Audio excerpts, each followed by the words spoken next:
changing this thinking, which is happening. And, you know, we can look at any movement, whether it was the civil rights movement, or the women's movement, or more recently, you know, the gay movement. I mean, 25 years ago, if you said that in 2016 it would be a federal law that, you know, gay people could get married, you would have been laughed at. So, you know, we all need to remember that when we're feeling frustrated and we're feeling like we're not making progress, because look at these three people on this, you know, on this panel here. We are making progress, and things will change. You know, the wheels of justice grind slowly. The wheels of everything, I think, grind slowly. But I think change is going to happen slowly. What do you want to say, Kathy?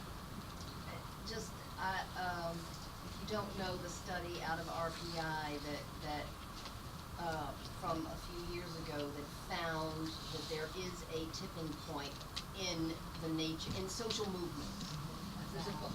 Right, yes.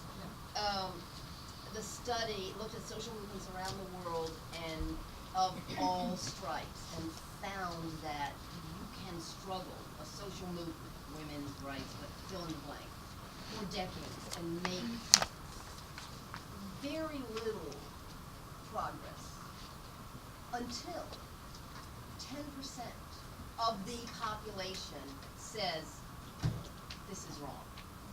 And once the 10%, once you reach that number and 10% say this is wrong, gay people should be allowed to marry, children should not have to work in factories, whatever it is. Women can vote. Women can vote.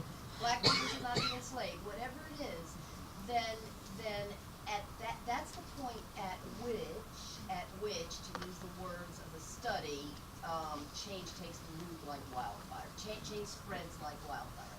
And don't we all, there's not a person in this room who does not see change no matter where you look.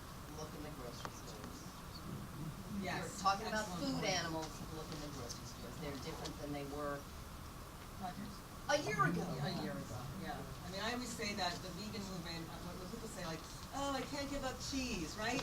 Isn't that the one thing we all always say, I can't give up cheese? And I always say, well, you know, vegan food is like cell phones. Would you use a cell phone from 10 years ago? No. Technology has come leaps and bounds. Well, guess what? So is vegan food. You know, vegan food is like cell phones, and it's true. You see change everywhere. You really see change everywhere, and it is happening. And it may not be right in front of our faces, but it's there. And we are all warriors, and we all have to just keep doing what we're doing. Absolutely. Probably breaking a bit off the Kathy, saying some things that may be somewhat in opposition. Stands. In opposition to each other. So Louder, you're getting the louder. in opposition to each other. One of the things is that remember that one thing we can try to do, and we do, is try to show judges who non-humans are, and maybe even how close they are to humans. But remember, it's only relatively recently in history that all humans became persons. For a long time, you know, sometimes women were things, slaves were things, mentally ill people were things. So it's not just the fact that, okay, they're human, now they ought to be a person. Because for hundreds and hundreds of years, many millions and millions of humans were also things. On the other side, we do want to show judges what is going on, so they can understand what you were saying. And so we're rapidly developing ways to do that. In our first cases, we simply had scientists sign affidavits. In our second round involving elephants, we now are having embedded videos, so that when a scientist says something, then the judge can just hit the URL and watch the elephant do what the elephant scientist says. Now we're speaking to people with virtual reality, where we want to say and go out and show it, showing a judge with an Oculus, you know, what it's like to be walking around. You know, what's it like to be in an elephant herd? What's it like to be with an orca in the San Juan Islands? What's it like to be an orca at SeaWorld? What's it like to be a chimpanzee in the wild in captivity? So that the judges themselves can grasp that. So it's really an attempt to reach their emotions, but also to reach their intellect. So that is, we humans are really funny. Some of us are more emotion, intellect. We're all both but you have to try to figure out when you go in front of judges, or hunters, or people who come to see you, what is going to reach you. And it's really a trial. It's a trial and error. So we have to not be wedded to what we're doing. We have to see what works and things that don't work. And we go back to the drawing board and see what else we can do. Well, Can you two stop looking at me when you say hunter? The previous one. Stephen brings up a great point. That's the technological age that we live in, and images are so powerful. In fact, that's what the Animal Cruelty Exposure Fund is all about. It's about getting images out there, and we live in a time with social media and video can be just anywhere and everywhere, right at the tip of your fingertips. Right at your fingertips. I connect to that. Right at your fingertips. You can see these images of factory farms, of poaching, of a caged chimpanzee, of gestation. So we can see all this and we can share it and we can convince other people with these images that this is wrong. And once we get that 10%, hopefully we will reach our tipping point. I also want to point out with Damien that you're saying that all this poaching is the same people that are running guns and child prostitution and all this, but the positive side of that is it is illegal.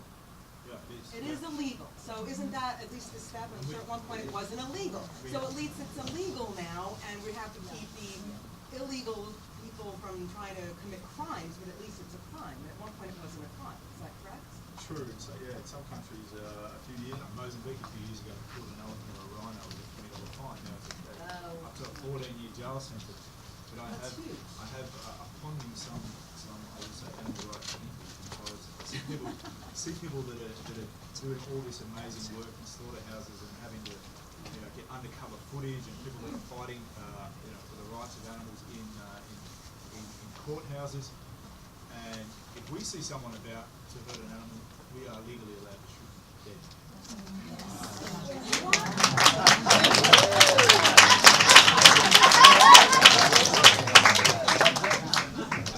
So there's a lot of these countries that we operate in have a good on-site policy for armed poachers. Botswana, Zimbabwe, Swaziland. These are countries where if you see an armed poacher there, you can switch your weapon to automatic and engage. What we have done as an organisation is trying to step back, and at the end of the day I need to go around and convince people around the world of some vigilante force out there just stacking up bodies in the bush, which we're not. We're operating with and on behalf of governments and the private sector in these countries. And what we have found is well-trained rangers are generally able to take charge of the situation before it descends into a firefight. But we do have that law behind us. If push comes to shove, and this is a war on the ground. Rangers are out there right now as we sit here in the bush, patrolling, walking up to 30, 40 miles a day, risking their life, not so much from the poachers they're trying to stop, but from the animals they're trying to protect and the wildlife. So you've got the rock stars on my work. They work for a minimum salary. They dedicate their entire lives to living in some of the harshest, most dangerous conditions on this planet, and they do it for animals. And the opportunity to be able to support them is the greatest thing, the greatest opportunity of all. And there is the tide is turning. I mean, look at Cecil the lion. I mean, 10 years ago, the lion got shot in Africa, but it made the front page of every paper in the United States. I mean, it really did. That was the Arab Spring of conservation. Yeah, I mean, so like all these little things do matter, and I keep stressing that because I